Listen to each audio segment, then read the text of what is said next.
Hello and welcome. I want to talk in this video about the mental and emotional process that men experience when they make the decision to go their own way, and the process of tearing down their former identity and formulating their new one, and the resistance involved in this change, and the cycle of progression that men work through. And men can find themselves facing one of two paths, one where he has autonomy over his own life, or where he's a utility, serving the needs of others. And the experience for men going their own way, it can be a traumatic one, where the man has little to no support or guidance. And it was felt by many philosophers that men learn through experience, and the wisdom arises from personal suffering, as it was felt to be the only way a man could learn true wisdom. And with the amount of bias men face today, it's truer now more than ever. And often that knowledge, it comes too late, and once the damage has been done, and the loss has been substantial. And some would suggest that societal control, it's driven and maintained through fear. And changes to the social order or status quo can be perceived as threats. And we fear change. And we always ask, how will this change affect me, or my finances, or my social status, or my identity? And if you have to shift all your preconceived notions of society, then the question left is, who am I now? And needs, they're the basic driving force of action. Now, if a person's immediate needs aren't threatened, then why would they change? And it's very easy for a man going his own way to assume his perspective is easily understood. But for any shift in perception, you need to address a person's fears and their bias, and essentially challenge their values and their identity. And often the personal investment is just too great. If a person can resist change, they will, especially if there's no consequences for doing so, or if they have the power to stop that change. Male disposability is A-OK. It's just too easy to look the other way. And any man who goes his own way, he faces prejudice. And he also has to build a new identity. And he goes through a very complex cycle of anger, denial, bargaining, etc. And where the final stage is one where he's ready and proactive, and moving on to the next phase of his life. But a common problem with the cycle is that men can get stuck in one or more phases. Now, this mental cycling, it's a form of avoidance. And I see this behavior in a number of men who find their new reality too painful to come to terms with. And this is understandable. But I believe what we're beginning to see now in the manosphere is a lot of men moving forward out of this repetitive cycle and into the next phase. Now, they've accepted their reality, and they're now being proactive and pushing forward with their lives. And this is a natural progression, but only if men give themselves the space to heal and the time to construct a new identity for themselves. And I see men who go their own way. They're excited about this new awakening. But this can be an over-optimistic view, because it isn't a solution. It's just the first step on the journey to self-discovery. And this optimism sometimes can give way to very real grief and depression. And a lot of this is derived from a realization of just how systematic and ingrained the bias against men really is. The mountain looks too great to climb, and there's hazards every step of the way. And this fear, it can be like a paralysis. But the positivity, it does return. And this is where men really benefit from the support of other men, and by staying informed, and by making plans on how they're going to approach their future. And many men who go their own way, and other men that I've worked with in group therapy, who have undergone huge upheavals in their life, they often ask themselves, what's next? Where to from here? And it's not an easy answer. And it may be the hardest thing you'll ever face, but ultimately, it's acceptance. It's acceptance of past betrayals. It's understanding how you're perceived and understanding your own processes. And it's being self-aware. So all your needs can be met and all past conditioning can be cast off. And it's a very long process of discovery and often rediscovery. And it's being out and it's staying out. And it's living free. All of which can be incredibly painful. It's sacrifice, it's compromise. And we're the first generation of men to live as individuals, so this is new territory.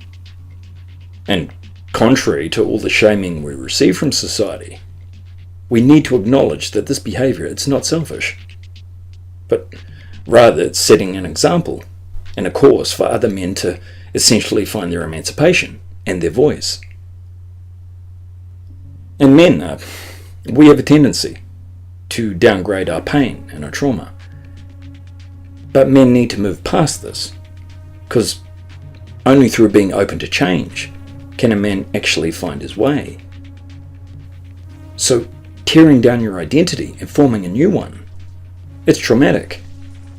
And it can be one of the hardest things you can ever do. Realistically, the support, it's minimal. And the acceptance is even less so. And at worst, you're considered a threat. And at best, you're viewed as a loser or a hate monger. And the sense of grieving and betrayal, it's very real. In today's society, it's designed to enslave men. And the blueprints were given from birth. They have it all mapped out for us. Employment, sex, marriage. The blueprints, they read, you're a walking ATM. You're disposable and replaceable at any time. And your needs, they mean nothing. In conformity, it's ensured through social and psychological pressures. And these are conditioning techniques that serve to shame and separate males, or turn men against one another, and eliminate reasoning. And mentors for males, they've been eliminated. And men's behaviours, their thoughts and their voices, they've been severely restricted. All of which keep men servile to a society that marginalises them. And we're conditioned to despise masculinity and revere women. And many men, they feel guilt for a crime they never committed. So guilt and fear and shame, they work together to silence men and to keep them in line. And the men that do wake up to reality, they begin to question their own purpose. So when men go their own way, sometimes there's a sense of loss of purpose. A man now has to be his own guide. And there's regret for all those lost years. And there's pain from betrayal. And this anger and loss, it can be overpowering. But again, this pain shouldn't be minimized. It's real.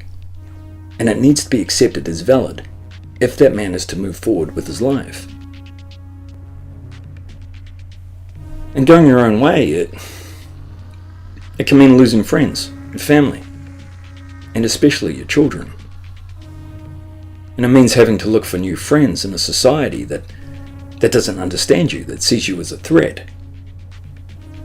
And a man, he still has to navigate relationships and sex, which is rather difficult, as he's evolved to a higher awareness of the risks men can face in their interactions with women. And this can cause huge inner turmoil. And male sexuality, it's one of man's strongest drives. I mean, to dismiss it or avoid it is depriving that man. And sometimes I've seen it can lead to acting out, or guilt, or shame. Yeah, that man, he now has a deeper appreciation of his own needs. And unfortunately, women fall far short in meeting those needs today, with their entitlement and their dismissal towards men. The male, he has love to give, but there's no one deserving of that love.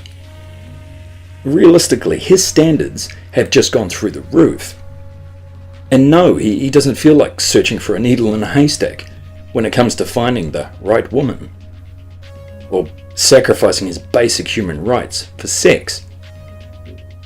So, higher self-awareness, it's a beautiful thing, but it's a bloody hard process to deal with.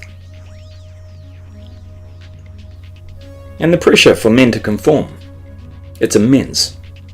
Men, they're not permitted to question social norms or their place in society.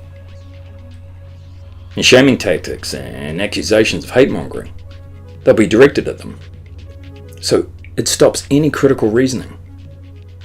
And anything other than passive acceptance is seen as a threat. And men are conditioned to sacrifice and to serve. They're emasculated lapdogs. And people on the whole, they're blind to just how widespread and sophisticated these methods are. And a man going his own way, he can still be in a process of transition. It's not easy to erase all that social conditioning. And recovery can be extremely difficult and painful. But this is a normal reaction to abuse and betrayal. And it's no different in many ways to the after effects suffered by victims of trauma. The man is trying to integrate back into society on his own terms, at the same time asking, who am I? And his standards and his values are now in direct opposition to everyone around him. It's like a refugee entering a foreign land. No one speaks his language. And when a man goes his own way, the door to his former life, it can often be shut behind him. And understandably, he will have issues with trust and significant anger over the betrayal and the abuse he suffered from society. But once a man starts to fill in the gaps and sees exactly how calculated this process of deception is, the anger starts to dissipate. And I've seen it, sometimes men are criticised on forums or on the social media for venting their anger, essentially over this betrayal, and it's viewed as misogyny. But it's not. It's a natural part of the healing process. It's part of acceptance and growth. And far too many men, they live impoverished lives, financially and emotionally. And men need to let go of the restrictions and the messages that society places on them. And a man at peace with himself, at peace with his past and his direction in life, is a free man. And if he chooses to actively campaign against injustice, or just focus on his own current and long-term needs, it's his choice. But either way, he sends a strong message to other men and to society to emulate. Anyway, that's all I wanted to touch on tonight, but I want to thank you once again for your time and keep on trucking. Thank you.